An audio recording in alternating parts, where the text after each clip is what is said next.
Welcome everyone in the next lecture on the double integration. In previous lectures, we started with the simple problems on the double integration, then how we solve the double integration graphically. Those parts we discussed, and we discussed problems by drawing the region of integration. Okay. As discussed in the previous, in next lecture we are going to see the problems based on the polar coordinates.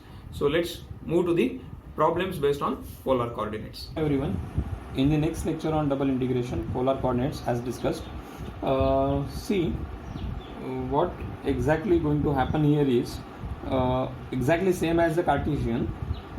We are going to get a projection of the surface to the xy plane, that is between the limits, whatever the area we get, above that we are going to get a double integration.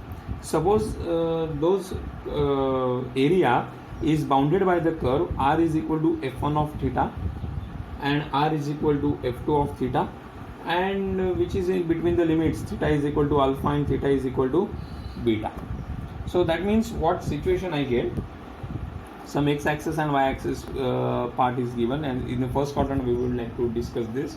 Suppose this is your one curve f1 of theta and this is another curve, say f2 of theta.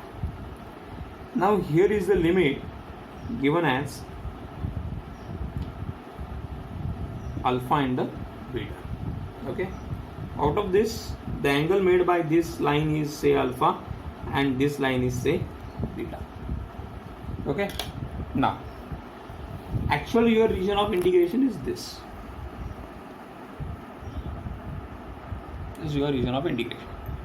Now in case of polar coordinates, we have a strip called as a radial strip, this way, okay, and which is moved according to the change in theta.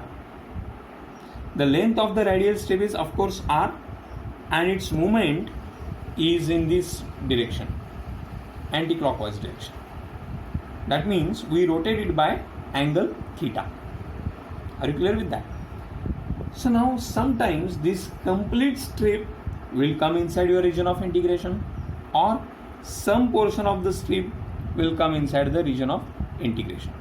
So as only this portion of the strip is coming inside the region of integration, hence I am going to darken it. The rest part is outside. Okay, and this is extended till origin to get an idea how the strip get rotated. Initially your strip is here, it starts rotating and this way we reach to this point. So this is how it going to be cover the region. Hence the double integration over the area f of r comma theta dA is given as integration from alpha to beta. Outer limits are of theta always. Inner limits r is equal to f1 of theta to f2 of theta. Inner limits are of r always. F of r theta dr d theta. In case of polar coordinates, this sequence is fixed. Inner integral is solved with respect to r first, then outer integral will be solved for theta. Is it okay? Yes. In most of the cases we are going to follow this one. Sometimes in some cases we can follow this one also, changing the orders. So hence the r is equal to say alpha to sorry, not exactly, but in most of the cases we are going to follow this one. Okay, so you just remember this formula only. Fine. Now we are going to solve one problem based on this. Let's move to the problem. In case of polar coordinates, inner limits are of r and outer limits are of theta. Hence first we are going to integrate with respect to r. Okay, so this is integration 0 to pi by 2. R cos theta is a constant I am taking outside. Cos theta integration from 0 to 1 minus sin theta r square dr and then d theta. So what is the integration of r square? Yes, it is r cube by 3. Limits from 0 to 1 minus sin theta Okay, now substitute the upper limit and the lower limit.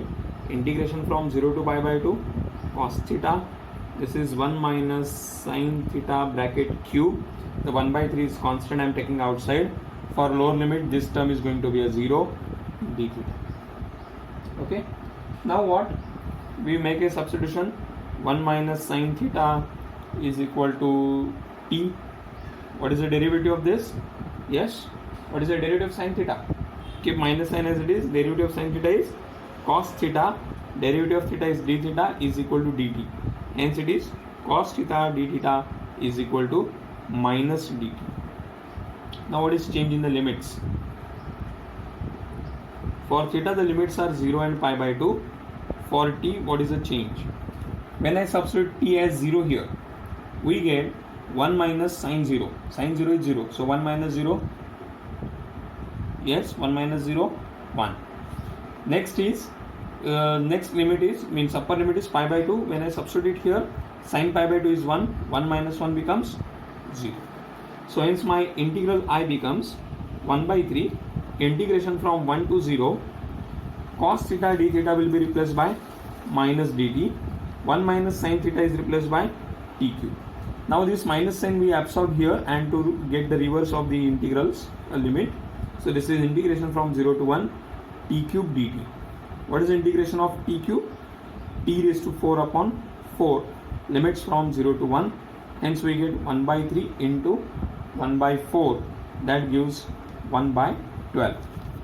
This is our answer. So this is how we can solve the problem based on the polar coordinates.